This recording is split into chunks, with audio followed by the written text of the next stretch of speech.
Hello students, how are you all? Welcome to Affairs Cloud, Learn to Lead. My name is Vikas Rana. So students, we have an app by the name Careers Cloud which you can go and download through the Play Store for Android phones. Once you have downloaded and logged in with your Gmail ID, you will be transferred to your home page where you can see all the courses that are offered by us. Once you have purchased the course, you can see your courses in the My Course section. But why our courses are so better? Why we think we provide you one of the best content? Because we provide you content on daily basis. In the daily basis, we provide you current affairs with 20 questions quiz as well as the PDF of the current affairs of daily.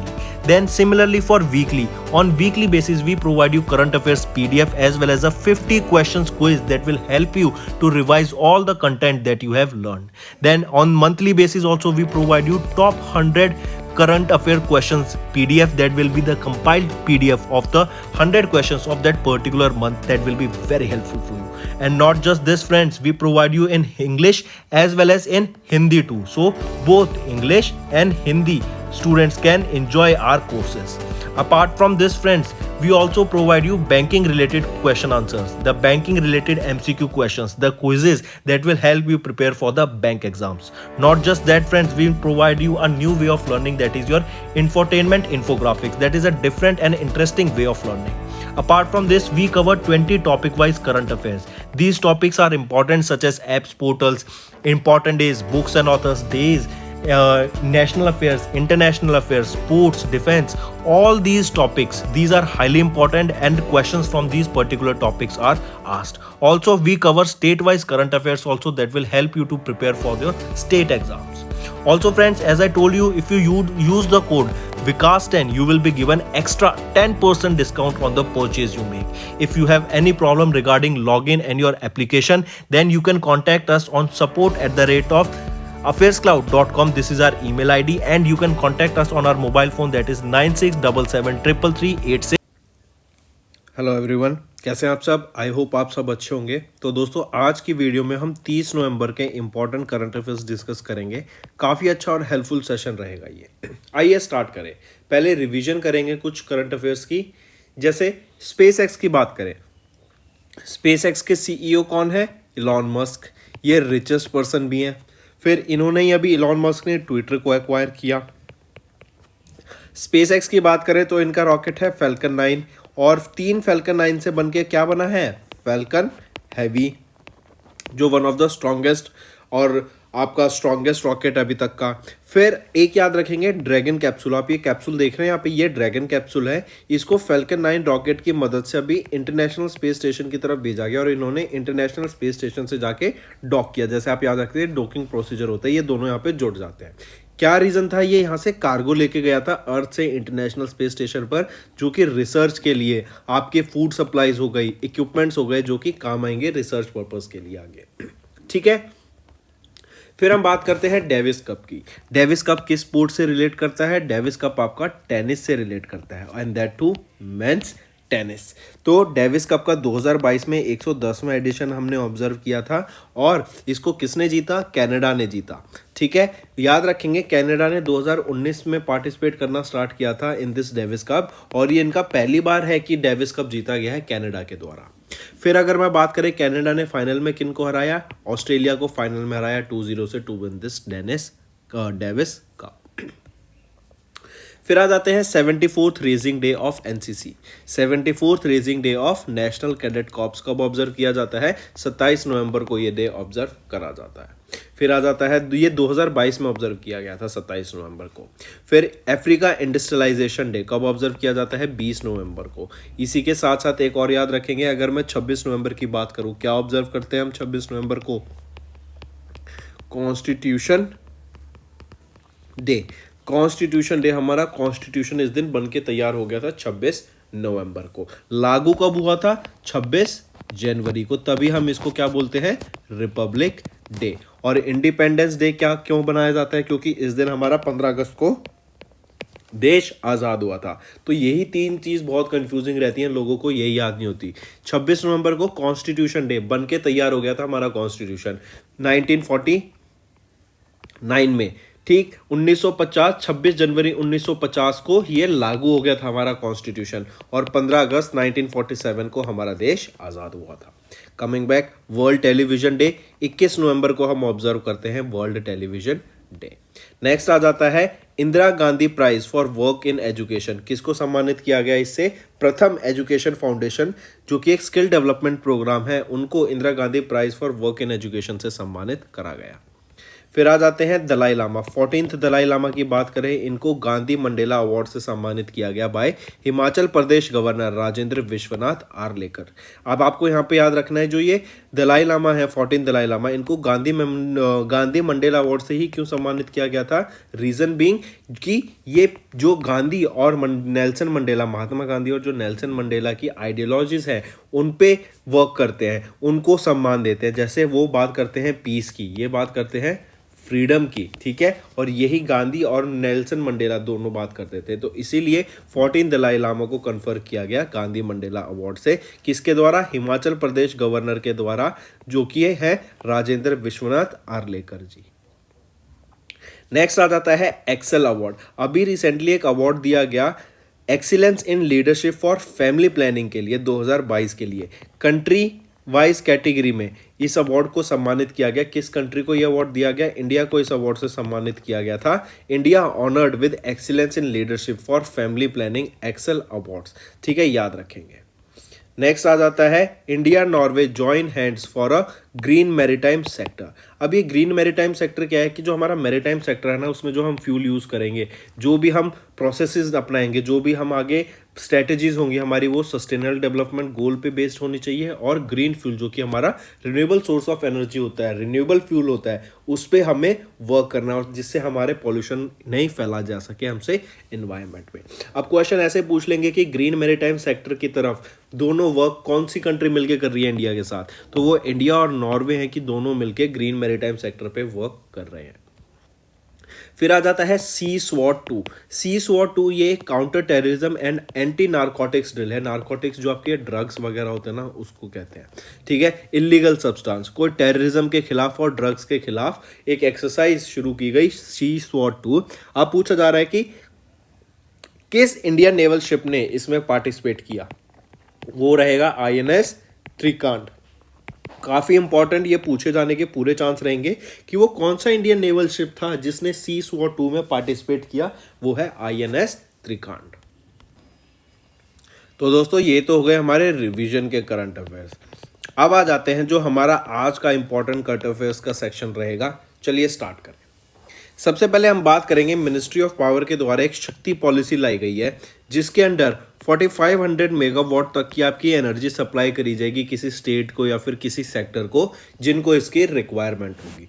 काफ़ी important रहेगा, ये याद रखेंगे। सबसे पहले तो आपको शक्ति पॉलिसी की फुल फॉर्म ही पता होनी चाहिए। शक्ति की फुल फॉर्म क्या होगी? Scheme for harnessing and allocating कोयला ट्रांसपेरेंटली इन इंडिया। और एक चीज़ और, इस शक्ति के अंदर जो हम बात कर रहे हैं, ये 4500 मेगावाट ऑफ एनर्जी प्रोवाइड की जाएगी। ये एनर्जी कहाँ से जनरेट की जाएगी? कोयला, जिसको हम क्या बोलते हैं? कोल एनर्जी से जनरेट की जाएगी, कोल को बर्न करके। क्योंकि देखो, सोलर एनर्जी, विंड एनर्जी, ये सारी एनर्जीज बहुत अच्छी हैं, रिन्यूएबल सोर्स ऑफ एनर्जी हैं, ठीक है, ये पॉल्यूट नहीं करती। लेकिन आपको एक चीज़ समझना पड़ेगा, कभी भी अगर एकदम हमारी डिमांड बढ़ जाती है एनर्जी की, तो उसको कैटर करने के लिए हम कोल को यूज़ करते हैं। क्यों? क्योंकि कोल आपका ईजिली अवेलेबल है। कोल को आप जब भी आपको, चाहे रात को, चाहे दिन में, चाहे शाम हो, चाहे सुबह हो, आपको जब भी एनर्जी की ज़रूरत है, आप इसको बर्न कीजिए और आपको एनर्जी मिल जाएगी। लेकिन सोलर एनर्जी, विंड एनर्जी के साथ ऐसा नहीं है। विंड एनर्जी के साथ क्या है, जब हवा चल रही होगी तभी आपको एनर्जी मिलेगी, वरना आपको उसको स्टोर करके रखना पड़ेगा। ऐसे ही सोलर एनर्जी की बात करें, रात को आपको एनर्जी नहीं मिलती, बादल होंगे तो एनर्जी नहीं मिलेगी, अगर आपके पैनल्स हैं उस पर डस्ट जम गई तो आपको जो एनर्जी मिलेगी बहुत कम मिलेगी, बारिश हो रही है तो एनर्जी नहीं मिलेगी। तो इन चीज़ों में सोलर एनर्जी और विंड एनर्जी कहीं ना कहीं थोड़ा सा पीछे रह जाते हैं, ये इनका डिसएडवांटेज रह जाता है। लेकिन still they are renewable source of energy, और ये क्या है, आपका एनवायरनमेंट को पॉल्यूट नहीं करते हैं। ठीक, ये हो गई आपकी शक्ति की स्कीम, याद रखेंगे इसका नाम भी। किसके द्वारा लॉन्च की गई थी? मिनिस्ट्री ऑफ पेट्रोलियम के द्वारा, MOP के द्वारा इसको लॉन्च किया गया था, तो ये भी ध्यान में रखेंगे। नेक्स्ट पे आते हैं। नेक्स्ट हम बात करेंगे ऑस्ट्रा हिंड। ये ऑस्ट्रा हिंड क्या है? ये एक एक्सरसाइज है, जॉइंट मिलिट्री एक्सरसाइज। इंडिया और ऑस्ट्रेलिया के बीच में ये एक्सरसाइज कराई गई, ऑस्ट्रा हिंड। इसी के साथ साथ याद रखेंगे इस एक्सरसाइज को कहाँ कंडक्ट कराया गया था, तो महाजन फील्ड फायरिंग रेंज जो कि बीकानेर राजस्थान में है, वहां पर इस एक्सरसाइज को कंडक्ट कराया गया था। राजस्थान में, बीकानेर राजस्थान में महाजन फील्ड फायरिंग रेंज में इंडिया और ऑस्ट्रेलिया के बीच में ये एक्सरसाइज हुई। पहला एडिशन है इस एक्सरसाइज का, ऑस्ट्रा हिंड। और इसी के साथ साथ याद रखेंगे इंडिया और ऑस्ट्रेलिया के बीच में एक और ट्रीटी साइन हुई थी पहले, ताकि टूरिज्म को, ट्रैवल को बढ़ाया जा सके एक दूसरी कंट्रीज के बीच में। तो ये रहेगी ऑस्ट्रा हिंद एक्सरसाइज। नेक्स्ट समन्वय। समन्वय ये 2022 की एक एनुअल जॉइंट HADR क्या होता है? Humanitarian assistance and disaster relief exercise. I repeat, humanitarian assistant and disaster relief exercise, ये समन्वय 2022 ये एक HADR एक्सरसाइज है, humanitarian assistance and disaster relief exercise. किसके द्वारा कंडक्ट कराई गई थी? इंडियन एयरफोर्स के द्वारा इसको कंडक्ट कराया गया। लोकेशन कहाँ रहेगी जहाँ पे ये एक्सरसाइज कंडक्ट कराई गई थी? ये हुई थी आगरा में, और आगरा कहाँ है? उत्तर प्रदेश में। कब हुई थी? 28 से लेके 30 नवंबर के बीच में ये एक्सरसाइज कंडक्ट कराई गई थी। आई रिपीट, समन्वय 2022 ये एक annual joint humanitarian assistance and disaster relief exercise है। किसके द्वारा कंडक्ट कराई गई? इंडियन एयरफोर्स के द्वारा कंडक्ट कराई गई। कब कराई गई? 28 से 30 नवंबर के बीच में। और कहां पर कराई गई थी? आपका एयरफोर्स स्टेशन जो कि आगरा में है, यूपी में है, ये एक्सरसाइज वहां पर कंडक्ट कराई गई थी। ठीक है, इसी के साथ साथ एक और चीज याद रखेंगे, एनडीएमए क्या होता है? National disaster management authority. NDMA एक आपकी एपेक्स स्टैट्यूटरी बॉडी है कि जब भी कोई डिजास्टर आएगा इंडिया में वो ये डील करेगी। कब इस्टेब्लिश की गई थी? 2006 में इस्टेब्लिश की गई थी। और इसके एनडीएमए के एक्स ऑफिशियो चेयरपर्सन कौन रहेंगे? वो है prime minister of India. Moving on, next आ जाता है, इंडिया ने अभी रिसीव किया पहला liquefied natural gas cargo from Indonesia, Tangguh. ठीक है, ये टुंग LNG से, जो कि इंडोनेशिया में, वहां पर से इंडिया ने रिसीव किया पहला LNG cargo, liquefied natural gas cargo. आप ये देख सकते हैं कंटेनर, इसमें लिक्विफाइड नेचुरल गैस है। ये इंडिया ने रिसीव किया। कहां पर इंडिया ने के द्वारा रिसीव किया गया? ये भी इंपॉर्टेंट क्वेश्चन बन जाता है। तो याद रखेंगे दहेज टर्मिनल जो कहां पर है? गुजरात में है।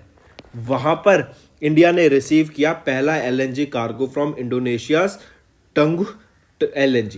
ठीक है, और याद रखेंगे जो LNG टर्मिनल है इसका नाम क्या रहेगा? BW हिलॉस इसका नाम रहेगा, जो 1,32,000 क्यूबिक मीटर LNG को अपने कैरी करता है। ठीक है, तो इंडिया ने रिसीव किया पहला LNG cargo from Indonesia's Tangguh LNG।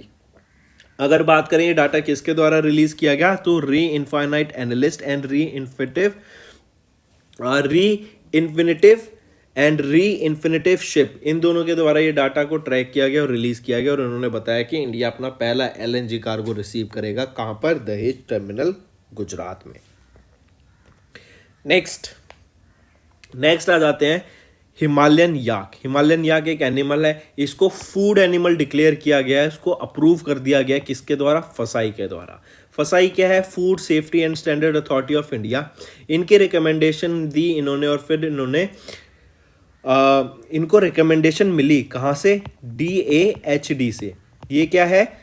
Department of animal husbandry and dairying के द्वारा इनको एक रिकमेंडेशन मिली कि जो हिमालयन यॉक है ना, इसको फूड एनिमल डिक्लेयर कर दिया जाए, और यही इनके द्वारा अप्रूवल दिया गया है। तो कैसे याद रखेंगे? हिमालयन याक को डिक्लेयर किया गया एज फूड एनिमल बाय फसाई। नेक्स्ट आ जाता है, डायरेक्ट क्वेश्चन पूछा जाएगा इससे, ये इंपॉर्टेंट है, न्यूज याद रखना। एज याद रखेंगे कि जो बैंक क्रेडिट है ना, ये हमारा ग्रो कर गया at 7.2% from 7% in September quarter as per the RBI data. I repeat, जो हमारा बैंक क्रेडिट है ये ग्रो कर गया है टू बाय 7.2% से 17.2% grows at 7.2% for September quarter, जो कि पहले 7% था। फिर यहीं एग्रीगेटेड डिपॉजिट की बात करें, ये ईयर ऑन ईयर इंक्रीज कर रहा है and stood at 9.8%। Term deposit की बात करें, ये रोज टू 10.2%, जो कि पहले 6.4% था इन लास्ट ईयर। ठीक है, ये डायरेक्ट याद रखेंगे। फिर आ जाता है बेंच करेंस। बेंच करेंस क्या होता है? बेंच करेंस हमने पहले भी पढ़ा है कि कोई बैंक और आपका कोई इंश्योरेंस कंपनी जब टाई अप कर लें और इंश्योरेंस कंपनी आपकी अपने जो प्रोडक्ट्स हैं, जो इंश्योरेंस पॉलिसीज हैं, वो बैंक के थ्रू उनके कस्टमर्स को आगे प्रोवाइड करने लग जाए, उनको सेल करने लग जाए, तो उसको बेंच करेंस कहते हैं। तो अभी ऐसे ही तमिलनाडु मर्सेंटाइल बैंक ने एक बेंच करेंस पैक्ट साइन किया Chola MS general insurance and Max life insurance के साथ। ठीक है, नेक्स्ट पे हम बात करेंगे, एक पॉलिसी लॉन्च की गई है star health and allied insurance के द्वारा। इस पॉलिसी का नाम याद रखेंगे, star out patient care insurance policy. ये पॉलिसी क्या है कि बेटर क्लाइंट्स को बेनिफिट्स प्रोवाइड करने के लिए, वेलनेस बेनिफिट, हेल्थ बेनिफिट्स और अफोर्डेबल कॉस्ट पे ये प्रोवाइड करने के लिए एक star health and allied insurance के द्वारा एक इंश्योरेंस पॉलिसी लॉन्च की गई है। एज सिंपल एज दैट, इसका नाम याद रखेंगे, star out patient care insurance policy. Next हम बात करेंगे एसबीआई के द्वारा अभी अप्रूव किया गया infrastructure bond worth 10,000 crore rupees. देखो, हम बॉन्ड्स डिस्कस कर चुके हैं कि कोई भी ऑर्गेनाइजेशन अपने बॉन्ड्स को रिलीज करती है कि आप हमारे बॉन्ड्स को परचेज कीजिए। ये काइंड ऑफ फिक्स डिपॉजिट ही होता है, जिसमें आपको बोला जाता है 5 साल, 10 साल, 15 साल, 20 साल, 30 साल तक आपका पैसा वहां पे जमा हो जाएगा एंड आपको महीने के ईयरली बेसिस पे अब जो भी आपका बॉन्ड डिसाइड करता है उतना आपको एक फिक्स डिपॉजिट दे दिया जाएगा इसमें। ठीक है, फिक्स डिपॉजिट नहीं, आपको उतना रिटर्न, इंटरेस्ट रिटर्न आपको मिलता रहेगा। जैसे मान लो गोल्ड बॉन्ड्स होते हैं, उसमें क्या होता है, आपके गोल्ड को सरकार बोलेगी, गवर्नमेंट इशू करती है ये गोल्ड बॉन्ड्स को, कि आपका एक पर्टिकुलर टाइम के लिए जो भी वो बोलती हैं उस तक आप अपने गोल्ड्स को फिक्स कर देंगे, उतने अमाउंट को। उससे क्या है, सरकार उतने का आपको रिटर्न देती रहेगी और जैसे गोल्ड की वैल्यू बढ़ेगी भी 10 साल बाद या 20 साल बाद, जितने गोल्ड की वैल्यू होगी उस हिसाब से आपका रिटर्न आ जाएगा और जो महीने का रिटर्न आता था वो तो आपका आ ही रहा है। ऑलराइट, तो याद रखेंगे, एसबीआई इंडियाज लार्जेस्ट लेंडर है, इन्होंने अप्रूव किया raising of 10,000 crore rupees infrastructure bonds. तो ये बॉन्ड जो होंगे किसके लिए होंगे? इंफ्रास्ट्रक्चर को डेवलप करने के लिए बॉन्ड्स को लॉन्च किया गया। नेक्स्ट हम बात करते हैं कोटक महिंद्रा बैंक एंड एक्टिव.ai, इन्होंने पार्टनर किया टू प्रोवाइड डीलर फाइनेंस। अब क्या है, B2 बिजनेस को बढ़ाने के लिए, लोन्स को प्रोवाइड कराने के लिए, लोगों को कैश फ्लो को बढ़ाने के लिए, ताकि जो बिजनेसमैन है, जो छोटे MSMEs हैं, उनको फाइनेंस प्रोवाइड कराने के लिए, इन हैंड पैसा देने के लिए कोटक महिंद्रा बैंक ने एक्टिव.ai के साथ अभी टाई अप किया। ठीक है, और इनके द्वारा KMBL Kotak Mahindra bank limited ने प्रोवाइड किया एक short term finance under buy now pay later category. Alright, चलिए नेक्स्ट आ जाता है जीडीपी अभी प्रोजेक्ट की गई SBI के द्वारा इंडिया की कितनी? 5.8% in the second quarter due to weak manufacturing. Not just this, आपको याद रखना है, जो जीडीपी है ना, वो इंडिया की काफ़ी फ्लक्चुएट कर रही है as per to various organisation. उनकी जो प्रेडिक्शंस हैं वो हर ऑर्गेनाइजेशन की अलग है, लेकिन अगर ऑन एवरेज देखें तो सब ने इंडिया की जीडीपी 6.5 से 7% के बीच में प्रोजेक्ट करी है ऑन एन एवरेज अगर बात करें। लेकिन अगर हम यहाँ पे आ जाते हैं, अगर मैं बात करूँ SBI और RBI की, तो इनके द्वारा ना भी डाटा प्रोजेक्ट किया, जैसे second quarter, third quarter, fourth quarter, और अगर मैं ओवरऑल जीडीपी की बात करूं, एनुअल जीडीपी की, एसबीआई के हिसाब से सेकंड क्वार्टर में 5.8, आरबीआई के हिसाब से 6.3, थर्ड क्वार्टर की बात करें तो 4.5 और आरबीआई की 4.6, फोर्थ क्वार्टर की बात करें तो 4.4 एसबीआई की और 4.6 आरबीआई की। लेकिन ऑन एन एवरेज अगर मैं एनुअल जीडीपी की बात करूं तो एसबीआई ने इंडिया की जीडीपी प्रोजेक्ट की 6.8% की, वहीं पे आरबीआई ने प्रोजेक्ट की 7% की। देखा, मैं बता रहा हूं कि जो आपको जो annual GDP growth rate project की जा रही है ना इंडिया की, वो अराउंड 6.5% से लेके 7% ऑन एन एवरेज है। ये पहले 7 से ऊपर थी, काफी काफ़ी ऑर्गेनाइजेशन है, जैसे मूडीज़ की बात करें तो 7.7 प्रोजेक्ट की थी, लेकिन अब उन्होंने वापस इंडिया की जीडीपी स्लैश कर दी है टू 7%। रीज़न बीइंग कि जो ऑनगोइंग हम वर्ल्ड में चीज़ें देख रहे हैं, ठीक है, दो इंडिया बहुत अच्छी कंडीशन में है, बहुत अच्छे से ग्रो कर रहा है, लेकिन ऑल ओवर द वर्ल्ड अगर हम बाकी हिसाब से देखें तो थोड़ा कहीं ना कहीं बाकी चीज़ों का भी इफेक्ट इंडिया पे पड़ता है। ठीक है, चलिए नेक्स्ट पे आते हैं। नेक्स्ट हम बात करेंगे इंडिया के 100 richest got richer in 2022 as per the Forbes data. मतलब जो फॉर्ब्स के हिसाब से, जो फॉर्ब्स इंडिया रिचेस्ट हैं, फॉर्ब्स जो लिस्ट आती है उसमें जो 2022 में रिचेस्ट इंडियन है टॉप के 100, वो और रिच हो गए हैं 2022 में as per the data. Reason been क्या है कि जैसा बोलते हैं पैसा पैसे को अट्रैक्ट करता है, मनी मेक्स मनी। अगर आपके पास पैसा है तो आपका पैसा और ग्रो होता जाएगा। तो रीजन यही है कि लोगों के पास पैसा था वो और अमीर होते गए हैं, उनके पास और ग्रोथ देखी जा सकती है। इसका एक एग्जांपल है गौतम अडानी का, जो अभी वर्ल्ड के सेकंड या थर्ड रिचेस्ट पर्सन इस पोजीशन पे ऊपर नीचे होते रहते हैं। कभी आपको थर्ड दिखेंगे, कभी सेकंड दिखेंगे, क्योंकि ये डाटा डेली बेसिस पे चेंज होता है। इवन इलॉन मस्क की अगर आप वेल्थ देखेंगे 80 से 90 बिलियन डॉलर वो रिड्यूस कर गई है पिछले एक साल में। रीजन बीइंग कि जो इतनी सारी अप डाउन हमें देखने को मिल रहे हैं।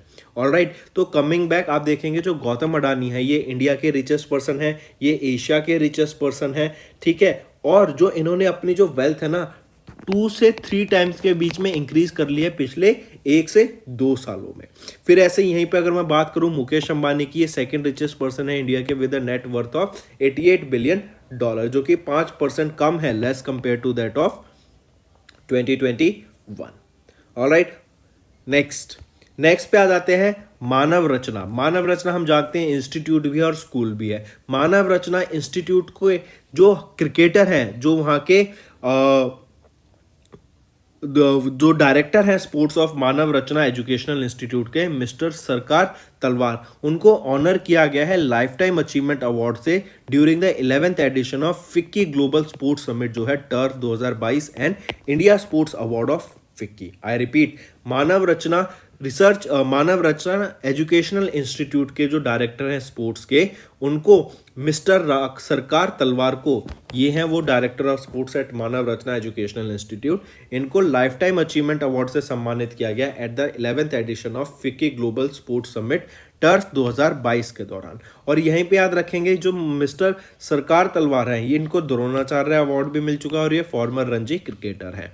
यहीं पे अगर मैं बात करूं, ये तो हो गया मानव रचना एजुकेशनल इंस्टीट्यूट की। अगर मैं मानव रचना इंटरनेशनल स्कूल की बात करूं जो सेक्टर 14 फरीदाबाद में है, इस स्कूल को भी best school promoting sports award से भी सम्मानित करा गया है। ठीक है, तो ये दो चीजें याद रखेंगे मानव रचना से रिलेटेड।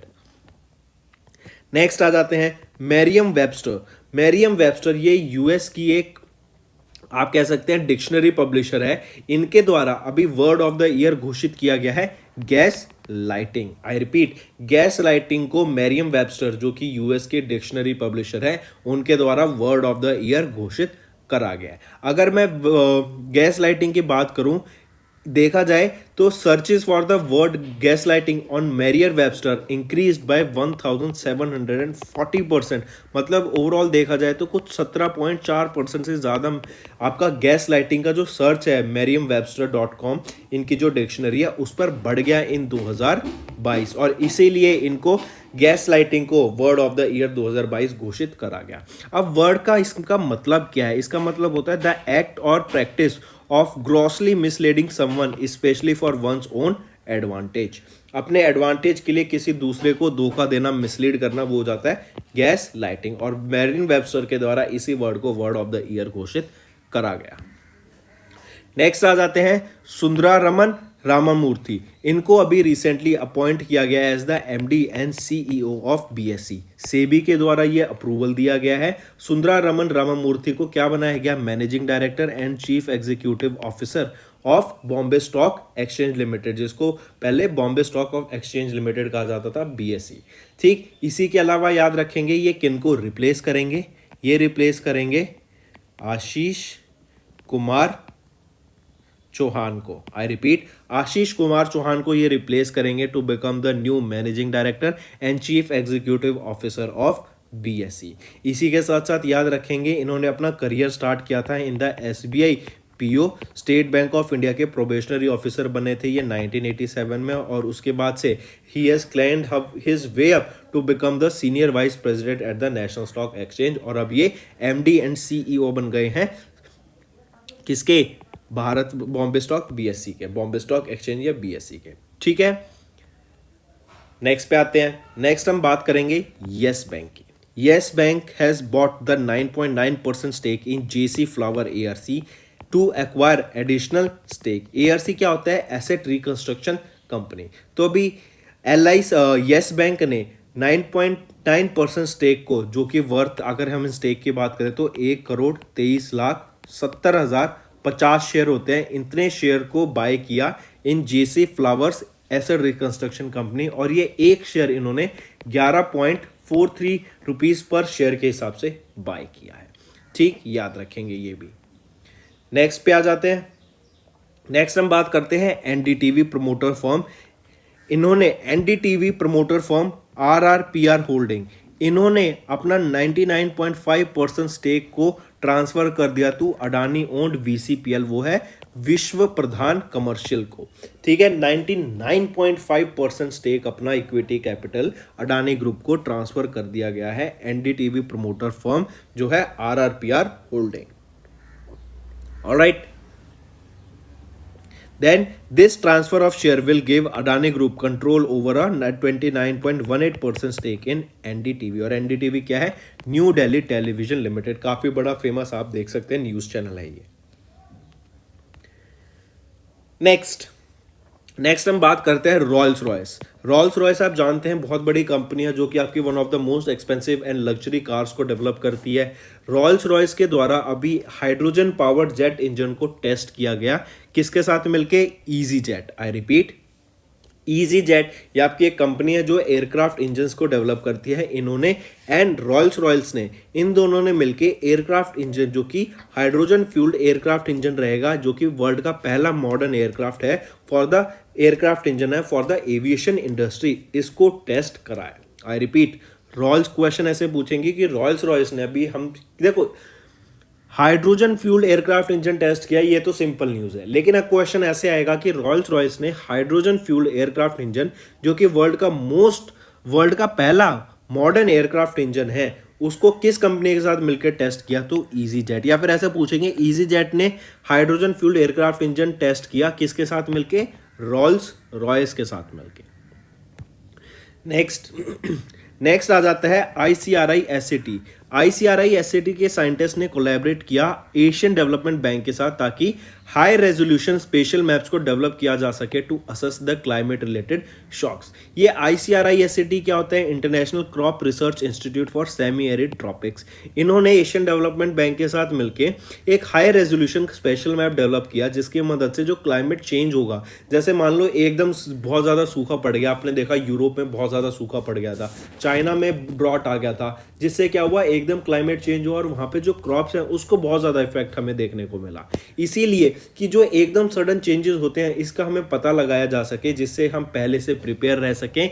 इवन अगर कोई चेंज हमें एकदम क्लाइमेट रिलेटेड शॉक देखने को मिलता है तो उसके लिए हम एडवांस में प्रिपेयर रहें। उसके लिए जो हमारी नेसेसरी चीज़ें होती हैं, जैसे मान लो कहीं सूखा पड़ गया, क्रॉप्स हैं, क्रॉप्स को पानी चाहिए लेकिन वहाँ पे आपको पानी नहीं मिल रहा है, तो उन क्रॉप्स को पानी प्रोवाइड कराने के लिए, उसको इरिगेशन प्रोवाइड कराने के लिए, ताकि वो जो क्रॉप्स हैं वो डिस्ट्रॉय ना हो और जो एक फूड सिक्योरिटी है वो ना फैल सके, इसीलिए ये चीज़ें डेवलप की गई। नॉट जस्ट दिस, मान लो कहीं पे बहुत ज़्यादा बारिश हो गई एकदम, तो उसके लिए एडवांस में प्रिपेयर होने के लिए, जैसे पाकिस्तान में बहुत ज़्यादा एकदम सडन हमें देखा कि पहले तो सूखा पड़ रहा है, हीट वेव आ रही है, लेकिन फिर ऑल ऑफ अ सडन वहाँ पर इतनी ज़्यादा बारिश हो गई कि बाढ़ आ गई। तो ऐसे क्लाइमेट्स के लिए जो सडन शॉक्स आते हैं उनके लिए हम पहले से प्रिपेयर रह सके, उनके लिए पहले से हम एडवांस में तैयारी रख सकें, इसीलिए ये एक आपका स्पेशल मैप को डेवलप किया गया ICRI-SAT के साइंटिस्ट ने एशियन डेवलपमेंट बैंक के साथ कोलैब करके। ठीक है, next, international day of solidarity with the Palestinian people कब ऑब्जर्व किया जाता है? 29 नवंबर को हम इस डे को ऑब्जर्व करते हैं। रीजन क्या है? It is to create awareness of the ongoing Israeli Palestinian conflict and the horrors are still occurring. इसीलिए हम कह सकते हैं इनके लोगों के लिए हम ये डे ऑब्जर्व करते हैं 29 नवंबर को। और कॉन्स्टिट्यूशन डे हम देख ही चुके हैं 26 नवंबर को। काफ़ी इंपॉर्टेंट है वो तो याद ही रखेंगे। फिर आ जाता है आपका इसके बाद aviation awareness, aviation safety awareness week. कब ऑब्जर्व करते हैं एविएशन सेफ्टी अवेयरनेस वीक? ये हम 28 नवंबर से लेके 2 दिसंबर तक इस डे को ऑब्जर्व करते हैं। याद रखेंगे एयरपोर्ट अथॉरिटी ऑफ इंडिया के द्वारा इसको ऑब्जर्व किया जाता है। एविएशन सेफ्टी अवेयरनेस वीक 28 नवंबर से लेके 2 दिसंबर के बीच में AAI के द्वारा ऑब्जर्व किया जाता है। ठीक, इसी के साथ साथ अगर मैं एयरपोर्ट अथॉरिटी ऑफ इंडिया की बात करूं तो चेयरमैन कौन रहेंगे? संजीव कुमार रहेंगे। हेडक्वार्टर कहां पे रहेगा इसका? न्यू दिल्ली में इसका हेडक्वार्टर रहेगा। और ये इस्टेब्लिश कब किया गया था? 1995 में इसको इस्टेब्लिश करा गया था। तो दोस्तों ये थे हमारे आज के करंट अफेयर्स। अब आ जाते हैं क्विक रिवीजन पे। मिनिस्ट्री ऑफ पावर ने लॉन्च किया एक scheme for procurement of aggregate power of 4500 megawatt to help state facing power shortage. कोयला की मदद से इसको डेवलप किया जाएगा, इतनी एनर्जी को सप्लाई किया जाएगा। फिर first edition of Austra Hind 2022 India और ऑस्ट्रेलिया के बीच में जॉइंट मिलिट्री एक्सरसाइज है। पहला एडिशन है राजस्थान में हुआ। समन्वय 2022 एक एनुअल जॉइंट HADR एक्सरसाइज है of Indian air force. Agra UP में इसको कंडक्ट कराया गया। इंडिया ने रिसीव किया पहला LNG कार्गो फ्रॉम इंडोनेशिया का टुंग LNG। फसाई ने अप्रूव किया हिमालयन याको as the food animal. Bank credit grows as 17.2% from 7% in the second quarter of 2023। Then SEBI ने रिवाइज किया framework for approving changes in the control of stock brokers. SEBI ने ही reconstruct किया advisory panel on FPIs and social stock exchange. TMBL इंक एक इन्होंने bancassurance pact sign किया with Chola MS general insurance and Max life insurance. Star Health ने एक अपनी पॉलिसी लॉन्च की विद 1 ईयर टर्म आउटपुट अपने कस्टमर्स के लिए। फिर SBI board approved infrastructure bonds with 10,000 crore rupees. और हम देख ही चुके हैं इंफ्रास्ट्रक्चर बॉन्ड्स क्या होते हैं। इंफ्रास्ट्रक्चर को डेवलप करने के लिए पैसे को लाना और उसके ऊपर फिक्स डिपॉजिट आगे प्रोवाइड करना। Kotak Mahindra bank and Active.ai इन्होंने पार्टनर किया to provide dealer finance. SBI eco wrap report GDP में print at 5.8% in the second quarter due to weak manufacturing. Emirates and Gulf Air sign a code share deal.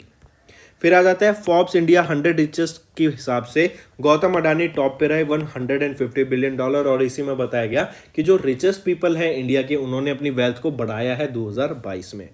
MREI को honour किया गया, जो ये है Manav Rachna educational institute को honour किया गया with prestigious sports award at the turf 2022 and India sports award at FICCI 2022। फिर गैस लाइटिंग क्या है? ये मैरियम वेबस्टर का वर्ड ऑफ द ईयर है फॉर 2022। सेबी ने अप्रूव किया appointment of Sundararaman Ramamurthy as the new MD and CEO of BSE। LIC ने decrease कर दिया stake in Bharat Bijli to 4.54% of the paid up capital. And Yes bank ने एक sign किया SPA to acquire additional 9.9% stake in JC flowers asset reconstruction company. Rolls Royce की बात करें, इन्होंने टेस्ट किया वर्ल्ड का पहला hydrogen powered aircraft engine. ICRI SAT के साइंटिस्ट ने कोलैब किया एशियन डेवलपमेंट बैंक के साथ to develop high resolution spatial maps to assess climate related shocks.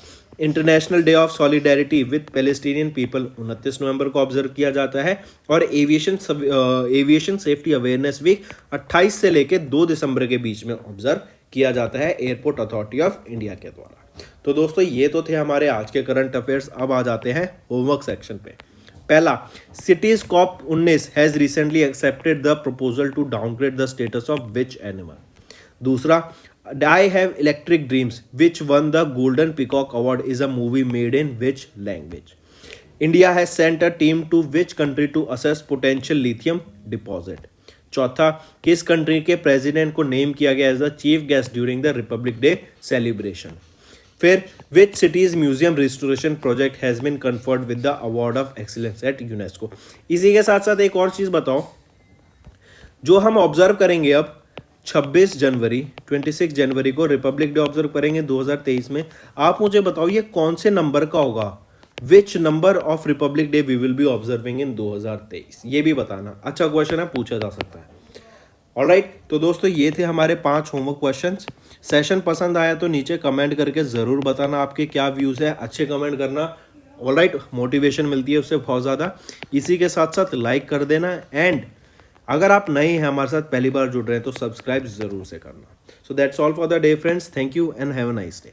That's all for the day, friends. I hope you enjoyed the session, and you can follow us on the YouTube channel, as well as apart from YouTube channel, you can go and follow us at Affairs Cloud Telegram channel.